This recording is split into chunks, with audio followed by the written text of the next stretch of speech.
जय हिंद एवरीवन। अगर आप अग्निवीर पेपर की तैयारी कर रहे हो तो ये वीडियो आपके लिए मोस्ट इंपॉर्टेंट होने वाला है। आज के इस वीडियो में महात्मा गांधी से रिलेटेड टोटल 30 प्रश्न लिए गए हैं। रोज सुबह में 7 बजे इसी चैनल पर 30 को जीके जीएस का प्रश्न मैं आप लोग के सामने लाता था, लेकिन आज महात्मा गांधी से रिलेटेड 30 मोस्ट इंपॉर्टेंट प्रश्न लेकर आया हूँ जो आपके लिए काफ़ी ज़्यादा इंपॉर्टेंट है। क्योंकि अग्निवीर का पेपर हो या पहले जो इंडियन आर्मी का पेपर कराया जाता था उसमें महात्मा गांधी से रिलेटेड एक प्रश्न जरूर पूछा जाता है और एक प्रश्न 2 नंबर का रहता है। इसलिए आप लोग पेन और कॉपी लेकर बैठ जाना और सभी प्रश्नों को आप लोग को अपने कॉपी में लिखना है, ठीक है ना। नहीं तो आप लोग कॉपी किताब में खोज कर लिखोगे ना, जैसे किसी के नोटबुक को लेकर लिखोगे या किसी किताब से लिखोगे ना, तो सारा प्रश्न इकट्ठा नहीं मिलेगा। मतलब कोई प्रश्न किसी के नोटबुक में मिलेगा, कोई प्रश्न किसी के किताब में मिलेगा। तो इसलिए मैं बोल रहा हूँ कि 30 को मोस्ट इंपॉर्टेंट प्रश्न लेकर आया हूँ और इन 30 प्रश्नों में से एक प्रश्न इंडियन आर्मी के पेपर में पूछा जाना है तो पूछा जाना है। इसलिए सभी प्रश्नों को आप लोग को अपने कॉपी में लिखना है। और आज 1 लाइनर है, ठीक है ना, 1 लाइनर है, तो ध्यान से सुनना, मेरे बातों को ध्यान से सुनते जाना। अगर ध्यान से सुनोगे ना तो काफी सारा प्रश्न सुनते सुनते याद हो जाएगा। प्रश्न है, किसे अमेरिकन गांधी के रूप में जाना जाता है? किसे अमेरिकन गांधी के रूप में जाना जाता है? तो मार्टिन लूथर किंग को अमेरिकन गांधी के रूप में जाना जाता है, ठीक है ना। मार्टिन लूथर किंग को अमेरिकन गांधी के रूप में जाना जाता है।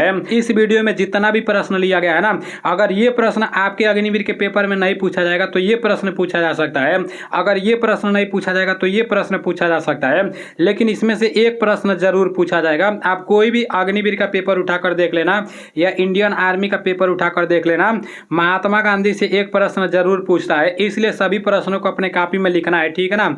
और इस तरह का टॉपिक वाइज मैं हमेशा वीडियो लाते रहूंगा, क्योंकि आप ही लोग बोले हो कि मतलब चैप्टर वाइज आप जैसे जो मोस्ट इंपॉर्टेंट जीके है वो पूरा का पूरा आप लाया करो।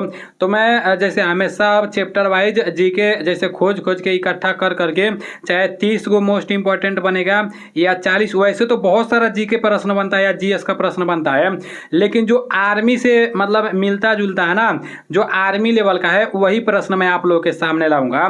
तो आप लोग ध्यान से वीडियो को देखना, ठीक है ना। प्रश्न है, महात्मा गांधी किस गोलमेज सम्मेलन में भाग लेने के लिए लंदन गए थे?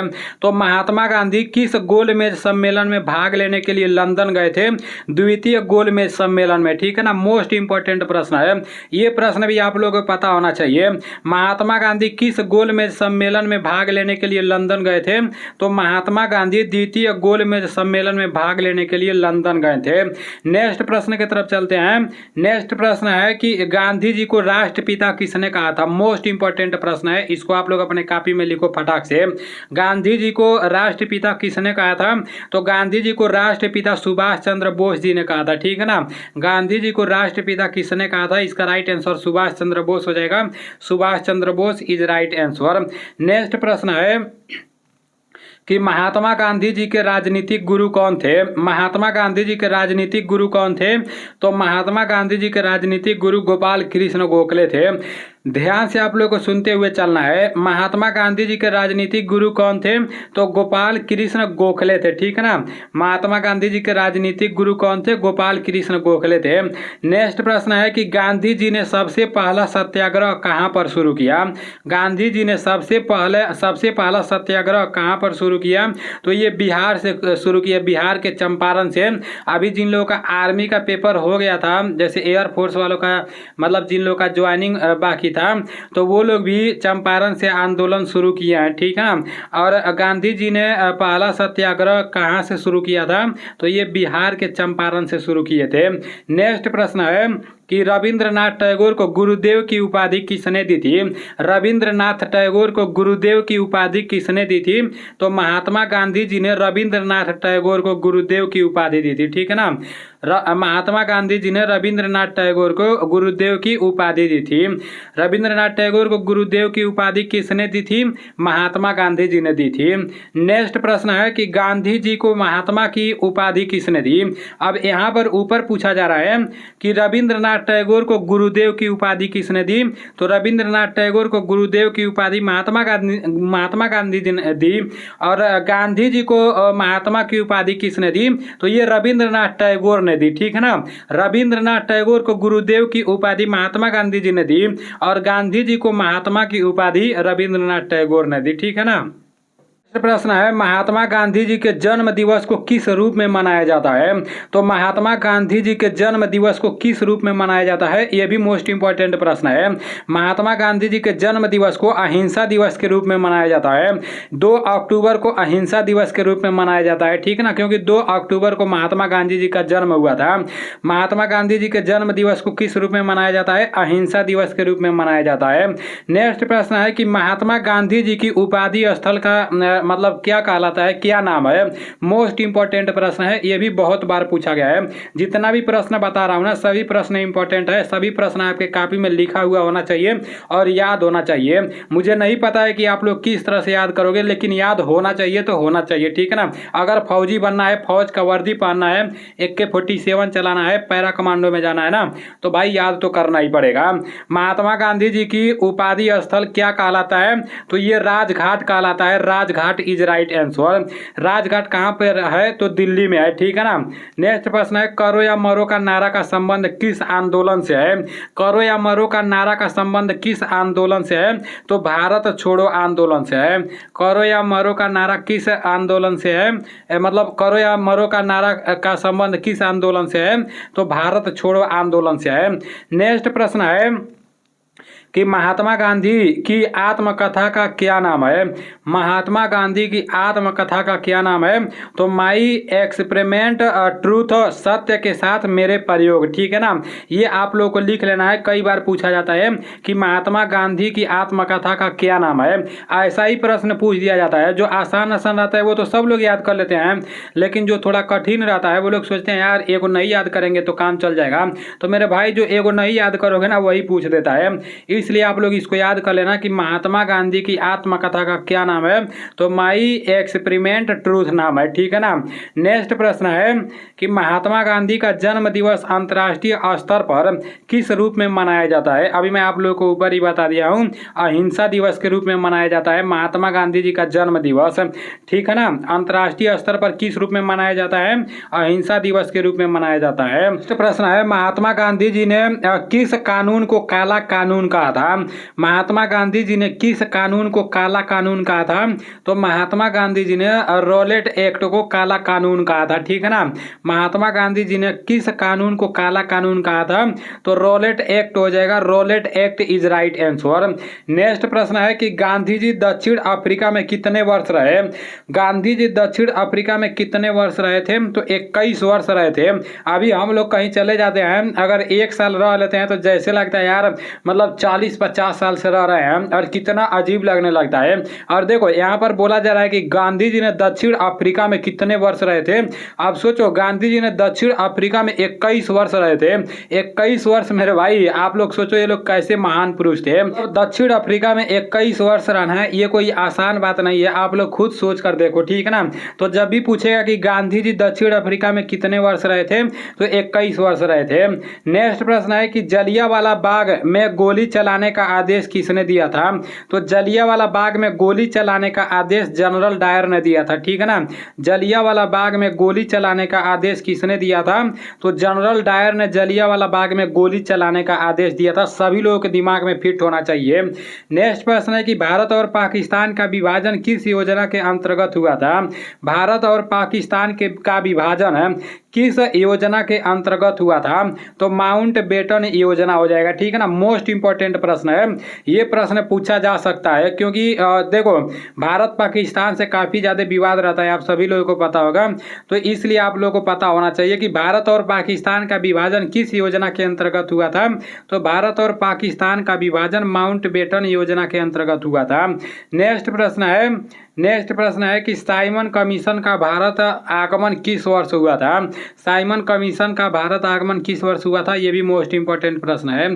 तो 1928 ईस्वी हो जाएगा, 1928 is right answer. Simon commission का भारत आगमन किस वर्ष हुआ था, 1928 हो जाएगा। नेक्स्ट प्रश्न है कि स्वराज पार्टी की स्थापना कब हुई थी। स्वराज पार्टी की स्थापना कब हुई थी, मोस्ट इंपॉर्टेंट प्रश्न है। 1923 को स्वराज पार्टी की स्थापना हुई थी। इस बार जो अग्निवीर का पेपर हुआ है ना, ऐसा ही प्रश्न पूछा जा रहा था। नेक्स्ट प्रश्न है कि गांधी जी के बचपन का नाम क्या था। गांधी जी के बचपन का नाम क्या था, तो मनु या मोनिया, ठीक है ना, मनु या मोनिया इज राइट आंसर।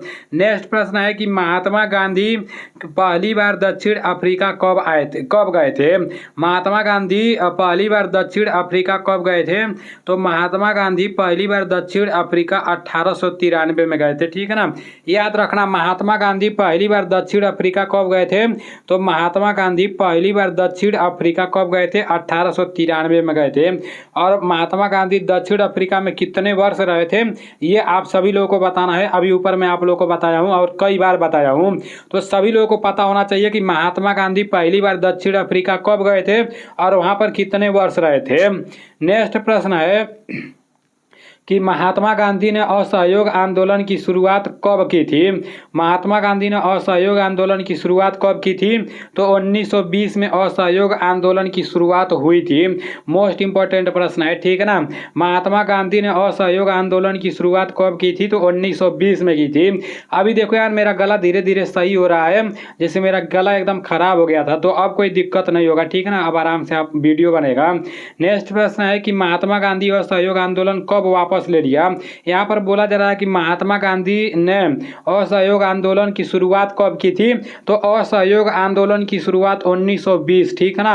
1920 में मतलब असहयोग आंदोलन का शुरुआत हुआ था। अब यहाँ पर बोला जा रहा है कि महात्मा गांधी असहयोग आंदोलन वापस कब ले लिए, तो वापस 1922 में ले लिए, ठीक है ना। शुरुआत कब हुआ था, शुरुआत हुआ था आपका 1920 में असहयोग आंदोलन शुरुआत हुआ था, और वापस कब ले लिए महात्मा गांधी जी, तो असहयोग आंदोलन वापस ले लिए 1922 में, मतलब 2 साल बाद, ठीक है ना। प्रश्न है महात्मा गांधी का जन्म कब हुआ था, तो महात्मा गांधी का जन्म कब हुआ था, 2 अक्टूबर 1869 रहेगा, ठीक है ना। इसको आप लोग 8 बना लेना, 1869 रहेगा। महात्मा गांधी जी का जन्म 2 अक्टूबर 1869 को हुआ था। अब नीचे बोला गया कि महात्मा गांधी की मृत्यु कब हुई थी, तो महात्मा गांधी जी की मृत्यु 30 जनवरी 1948 को हुई थी, ठीक है ना।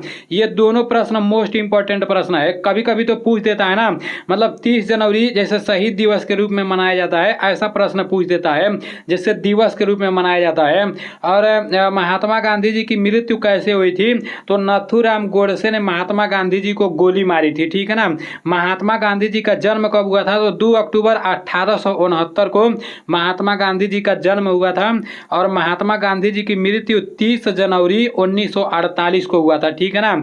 नथुराम गोडसे ने महात्मा गांधी जी को मतलब गोली मारकर उनकी हत्या की थी। नेक्स्ट प्रश्न की तरफ चलते हैं। आपका नेक्स्ट प्रश्न है कि किस वर्ष गांधी जी ने दांडी मार्च को शुरू किया, तो किस वर्ष गांधी जी ने दांडी मार्च को शुरू किया, 12 मार्च 1930 को, ठीक है ना। 12 मार्च 1930 को गांधी जी ने दांडी मार्च को शुरू किया था। नेक्स्ट प्रश्न की तरफ चलते हैं। आपका नेक्स्ट प्रश्न है कि महात्मा गांधी दक्षिण अफ्रीका से कब लौटे, तो महात्मा गांधी दक्षिण अफ्रीका से कब लौटे, महात्मा गांधी दक्षिण अफ्रीका से 9 जनवरी 1915 को लौटे। कहाँ लौटे, भारत लौटे, ठीक है ना। महात्मा गांधी दक्षिण अफ्रीका से भारत कब लौटे, तो 9 जनवरी 1915 को महात्मा गांधी जी दक्षिण अफ्रीका से भारत लौटे। नेक्स्ट प्रश्न है गांधी जी का जन्म कहाँ हुआ था, तो गांधी जी का जन्म पोरबंदर में हुआ था। Porbandar is right answer. Gandhi ji का जन्म कहाँ हुआ था, पोरबंदर में हुआ था, ठीक है ना। मोस्ट इंपॉर्टेंट प्रश्न है, गांधी जी का जन्म पोरबंदर में हुआ था।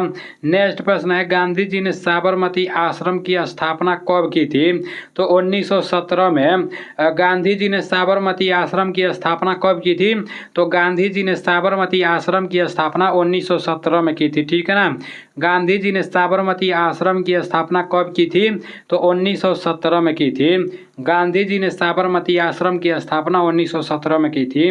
नेक्स्ट प्रश्न है कि गांधी जी ने कांग्रेस की अध्यक्षता किस वर्ष की थी, गांधी जी ने कांग्रेस की अध्यक्षता 1924 में की थी, ठीक है ना। गांधी जी ने कांग्रेस की अध्यक्षता किस वर्ष की थी, 1924 में की थी। नेक्स्ट प्रश्न है और आज का लास्ट प्रश्न है कि हिंद स्वराज पुस्तक के लेखक कौन है। हिंद स्वराज पुस्तक के लेखक महात्मा गांधी जी हैं, ठीक है ना। मोस्ट इंपॉर्टेंट प्रश्न है कि हिंद स्वराज पुस्तक के लेखक कौन है, महात्मा गांधी जी हैं।